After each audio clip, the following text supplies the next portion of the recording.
بسم الله الرحمن الرحيم. معانا جلسة. الجلسة دي يا جماعة واحدة بتعاني من مشكلة مية بيضاء وفي كيام على عينيها وفي عتمة بشكل كبير. والجلسة دي تعتبر تاني جلسة احنا بنعملها بس بشكل مختلف شوية. فأنا حبيت قبل ما أقفل الجلسة وأشيل اللزق اللي على عينيها حبيت إن أنا أشوف رياكشنات وشها، هل هي جابت نتيجة واضحة ولا كلام وما نعرفش إيه النتيجة. وبكل أمانة أستاذة أمل تقول لنا الصراحة. احنا راضيين بالصراحة. لا اوكي اوكي وهتكذبي. نو لا لا لا اتفقنا؟ طيب احنا بقى هنشيل دلوقتي اللزق من على عينيها ونشوف ايه النتائج بتاعة الجلسة. بسم الله الرحمن الرحيم. طبعا احنا حاطين مواد تحت اللزق دي كلها مواد عشبية، ما تفتحيش عينك غير لما انا اقول. ماشي. ماشي؟ ما تفتحيش عينك غير لما انا اقول. اوكي.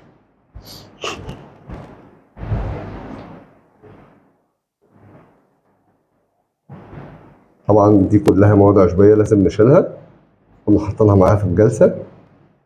نسمي الله كده. بسم الله الرحمن الرحيم. يلا سمي الله. بسم الله. يلا 1 2 3. شايفه.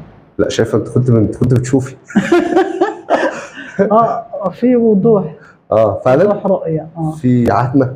وريني كده، في عتمه. لا لا لا ما فيش عتمه فعلا.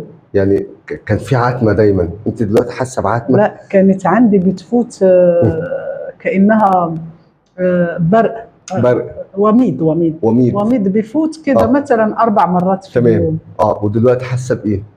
دلوقتي لسه ما جاتش الوميد ده. ما جاش بس حاسه بعينك ايه؟ واضحه، بس الرؤيه واضحه. فعلا. محتاجه النضاره اللي كنت بتلبسيها؟ لا. يعني دلوقتي لو جبت لك اي حاجه تعرفي تقريها ولا محتاجه النضاره؟ لا انا عندي مشكله في البعد مش القرب. في البعد. القرب بشوف. طب البعد اخباره ايه دلوقتي؟ يعني خلينا في اي حاجه بعيده كده، مثلا نقول المكتب في الاخر اخباره ايه؟ لا بشوفه. كويس واضح؟ بشوفه واضح كويس. حاسه بفرق ايه في الجلسه دي؟ الجلسه دي مهمه جدا عشان كده اتعمدت ان انا اصورها لك، خصوصا في العين. فعلا واضحه. ده حقيقي. ايه؟ تجيب كم من 100 مثلا قبل وبعد الجلسه؟ لازم اشوف حاجه مكتوبه. حاجه مكتوبه. اوكي نشوف حاجه مكتوبه عن بعد.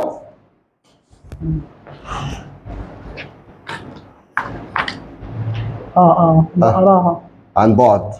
اقرا كده اي حاجه. يظهر لون احمر في حاله اسيتيك اسيد على البارد. ملحوظه يفضل عدم ترك العين فتره طويله قبل اجراء الاختبار، لان الاجسام الكيتونيه مواد عضويه طياره يقل تركيزها. انت دلوقتي بتقرا على بعد كام تقريبا؟ متر. 2 متر. مو متر.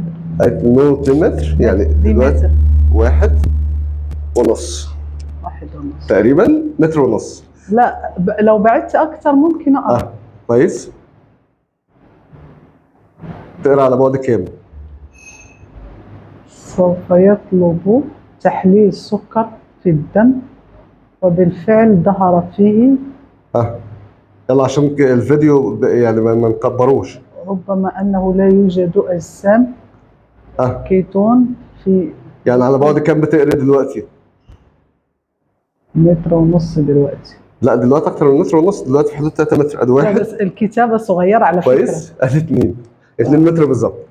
2 متر بالظبط دلوقتي انت بتقري فيه. تدي الجلسه دي كام في المية بالنسبه لنظرك؟ صراحه 80. 80%؟ 80% باخلاص يعني؟ طب كويس. نشكر مدام امل من المغرب. نورتنا النهارده في مركزنا 6 اكتوبر. شكرا لك يا مدام امل، وان شاء الله تبقى كويسه وتبقى في افضل حال ان شاء الله. السلام عليكم. يا رب.